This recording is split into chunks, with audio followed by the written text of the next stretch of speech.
come on and the music fades in. Stacy's on the mic, let the Chargers talk begin.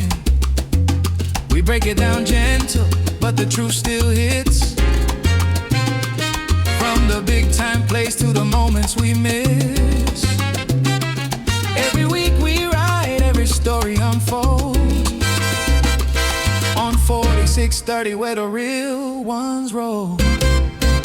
Boom! Oh! Chargers talk 4630. Turn it up and let it flow so easy. Woke up, baby. Let the energy rise. We talking Chargers football with that soulful vibe. Pour a little insight with a smooth, slow groove. We celebrate the wins and the pain when we lose. From LA nights to the fans worldwide. You can feel that bold power through the beats we ride. So like, share, subscribe, let the family grow. This is 4630, welcome to the show.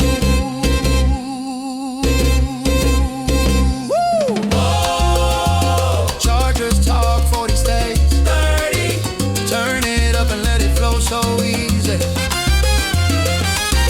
Bolt up, baby. Let the energy rise. We talking Chargers football with that soulful vibe.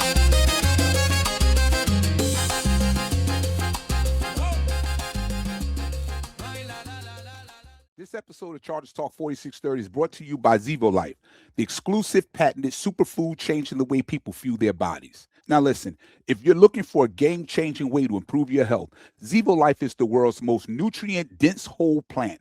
We're talking over 50% plant protein, essential amino acids, fiber, and powerful antioxidants, all in one natural source. Just 1 teaspoon a day supports your gut, boosts your energy, and promotes healthier skin and hair. And the best part, people everywhere are giving it a 5-star review because it works. So if you're ready to feel the difference, head over to Zevo.life and start your journey with their 30-day risk-free guarantee. And because you're a loyal listener of this podcast, you get an exclusive 30% discount. Just use my code ChargeTalk4630 at checkout. That's without the R. That's ChargeTalk4630. Take control of your health today with Zevo Life. Your body will thank you.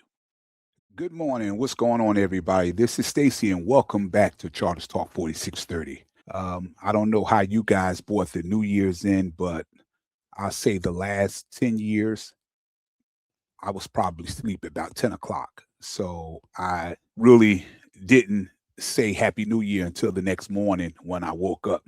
Just haven't had plans to do anything.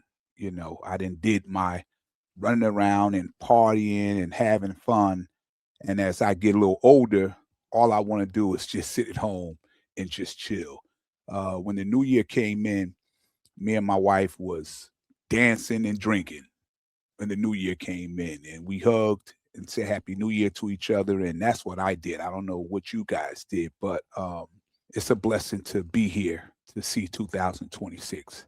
And as always, I appreciate you guys for always tapping in with me. If you're watching right here on YouTube, make sure you like, share, and subscribe if you haven't. And if you're listening to us on audio, you can catch me wherever you get your digital podcasts. Now, first, I want to say Happy New Year to everybody. This is actually the first time I'm talking to you guys in 2026. The last time I did a podcast was last year. So I just wanted to hop on here real quick and share my thoughts and where this Chargers team is as we head into the 2026 NFL playoffs. Now, about today's game against the Broncos, right? I really don't have a lot to say about this game, honestly. I don't really have a lot of expectations for this game. Yeah, and I know the seeding could change. We currently sitting at 6. We could move up to 5, stay at 6, or maybe even drop down to 7. But big picture, I'm completely in favor of Jim Harbaugh resting most of those starters and getting those guys healthy and ready for the playoffs, right? Now, one mistake this team has made in the past is always feeling like we have to play everybody, even if it's a meaningless game, so we could build momentum so we don't come out rusty the following week. And we already know how that worked out for us before, right? So actually, I like Jim Harbaugh's approach here. This game feels more like a preseason game, even though I still think the Chargers are going to go out there and try to win. But I would like to see the young guys get out there and shine. They need to understand this is a huge opportunity for them. The way they play in today's game could decide their future on this team or on another team where they might be able to get more playing time. Excuse me a second. I need to get me some coffee. Hold on a second, because it's early in the morning here on the East Coast. Y'all like my mug? I drink coffee out of this every day. So, I'm really looking forward to seeing what the young guys do today. Now, with that being said, let's transition over to the Houston Texans for a minute. I want to touch on that game last week real quick because I've had some time to digest it after watching it again, and I'm not going to hold you guys long. I know it's Sunday. I know you guys got plans. I know you might have plans this morning with your lady, your man, your wife, your husband, your kids, probably cooking a special meal, maybe heading to church, and it's football Sunday, right? So I ain't going to hold you too long. So I just want to share a few thoughts with you, and I got to say something up front because this is important to me. In all of my 49 years of watching Chargers football, I can honestly say this is the first time I've ever felt satisfied after a loss. And yeah, I know how that sounds, but let me explain why.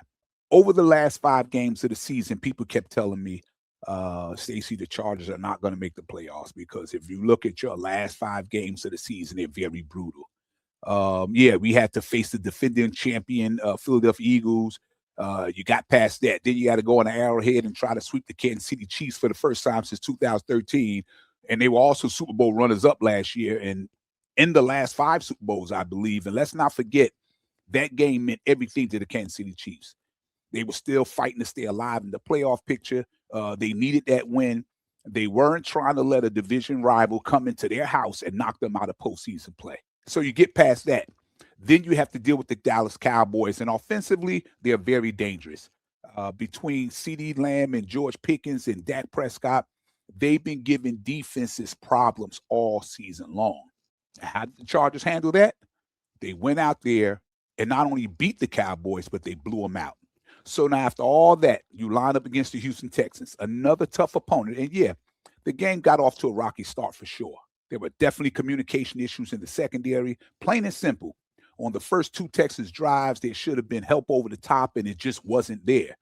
And less than 5 minutes into the game, the Chargers was down 14-0, and I'm sitting there like, man, with that Texas defense, this thing could get ugly, and it can get ugly really fast. But here's the part people aren't talking about. After those first 2 drives, Houston only scored 6 points the rest of the entire game. 2 field goals. That's it. 2 field goals. First quarter, second quarter, third quarter, fourth quarter, they never got into the red zone one single time throughout the entire game. Not once. And meanwhile, the Chargers fought all the way back. They scored 16 points. And yeah, they fell short 20-16, but sometimes it's not just about whether you lose, it's how you lose. And honestly, I think the Texans know deep down inside, they left Los Angeles feeling very lucky because when you really break this game down, there were some things that just didn't go the Chargers' way. You had a Rondé Gaston drop a ball at the 2-yard line. That's at least a first down, maybe a touchdown.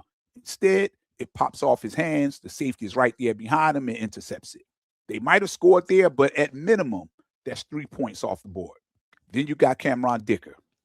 Cameron Dicker is usually automatic when it comes to field goals. He misses a field goal short, that's 3 points. He usually, I think he was perfect. I think it was 32 for 32 inside of 40 yards, I believe. He missed the extra point in that game. That's a total of 4 points altogether. So now we're already talking about 7 points being left on the scoreboard. Now let's talk about the end of the game. Justin Herbert should have had one last chance to drive down the field and possibly win that game. And instead, we get robbed by a horrible call. The defense comes up once again and gets a big sack and put the Chargers in a perfect position to go down and win this game. And that pass interference on Tarheeb Steele was absolute nonsense. If anything, the receiver ran into him. And somehow the flag comes out on Tarheeb. So you don't hear me ever on here talking about the officiating. I know good and bad calls has always been a part of football, but I'm sorry.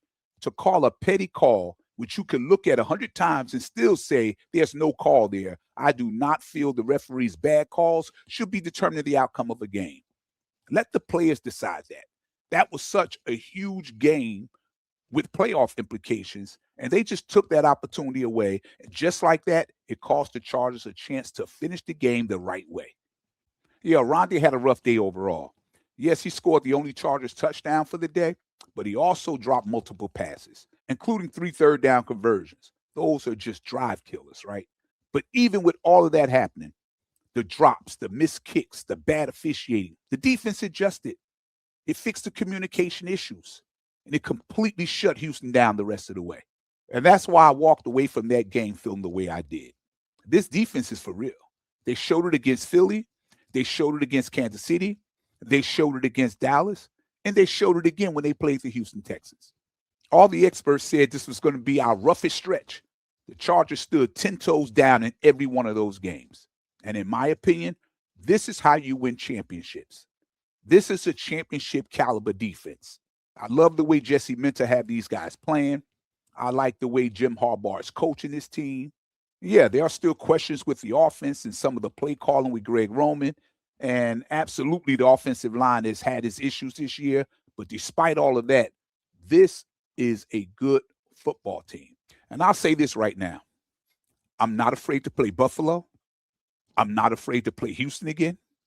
I'm not afraid of Baltimore or Pittsburgh or anybody else in the AFC for that matter. Because here's why. History has always shown when you have a great defense, it could slow down any offense. You could go on the road no matter what the weather conditions are. As long as you can play defense, you could stop the run, you could run the ball, you could win the trenches. You have a championship caliber team. And I believe the Chargers have that despite of the issues that they have on the offensive line. You know, listen to a lot of people that I talk to constantly, daily, weekly about football. Everybody seems to be drawing up their own scenarios, like who they want to see in the playoffs, what team they think they can beat, and who they rather match up with. Well, here's my whole thing on it. With the way this team is playing, with the way this team is built, with the way this team is constructed, I don't really get caught up with that. Now, my thing is this. This is a top 5 defense, a defense that's on an average giving up 20 points or less a game. Very stingy, very fast, very physical. They make you earn everything. And then offensively throughout a game, you get these moments, 3 or 4 plays where the game is decided, whether it's early or whether it's late. And when these moments come, you have to respond if you want to win the game. We even saw it in that game against Houston, right? There were moments where we could have gone ahead. We could have stayed ahead, and we didn't capitalize. That's the difference in these games. Hold on a second. I need another sip of coffee. I'm sorry, you guys, but, you know, I usually don't come on this early.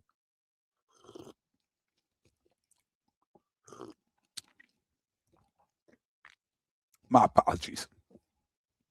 Okay, where was I? Okay, let's see. Remember back in the mid-2000s when we had a loaded team? We had like Antonio Gates, Vincent Jackson, LaDainian Thompson, Phillip Rivers, Sean Merriman, and so many others. And we all said, give us the Jets. That's the weakest team in the playoffs. We got the Jets twice, and the Jets beat us twice, right? A couple of years ago, we said we want the Jaguars. That didn't work out for us at all neither. Last year in the playoffs, we said we want the Houston Texans. That's the weakest team. We can beat that team. They looked like the team we could beat, but that didn't work out either. So my whole thing is this. It just doesn't matter. Every team you have to go through in the playoffs is tough. None of them are easy. Every team is going to present different challenges. There is no easy path to a conference title game. There is no easy path to a Super Bowl, especially this time of the year. One game, one win, advance or go home. So with the way this team is played over the last month of the season, with the defense they have, with a quarterback like Justin Herbert and Harbaugh leading the way, it doesn't matter to me who they get. You got to beat good teams to do something special. Today's game against Denver, Harbaugh is not just rolling over. He's going to try to coach this team to a win. And I love to see the young guys go out there and show out. This is a chance for them to put something on tape, whether it's for this team or another team next year. So yes, I've never been more satisfied after a loss before. But after that Texans game, I walked away knowing one thing for sure. the Chargers could play against anybody in the league. As long as this defense is playing the way that it is, I don't fear anyone in the AFC playoffs. Okay, so I kept y'all long enough. Nice to talk to you guys again. I'm looking forward to talking to you in the upcoming days leading up to the playoffs. Guys, enjoy the games today. Let's get excited to watch these young guys try to make a name for themselves today against the Broncos. And as you guys know, as always, I appreciate you guys, and hopefully we get off to a great start of the new year by getting not only Justin Herbert his first playoff win, but the future Hall of Famer Khalil Mack. For as great as his career has been, he has not been able to celebrate one playoff win in his entire career. That is unbelievable to me. But you guys enjoy your day. Enjoy Sunday football and boat up. Chargers Talk 4630. Chargers Talk 4630.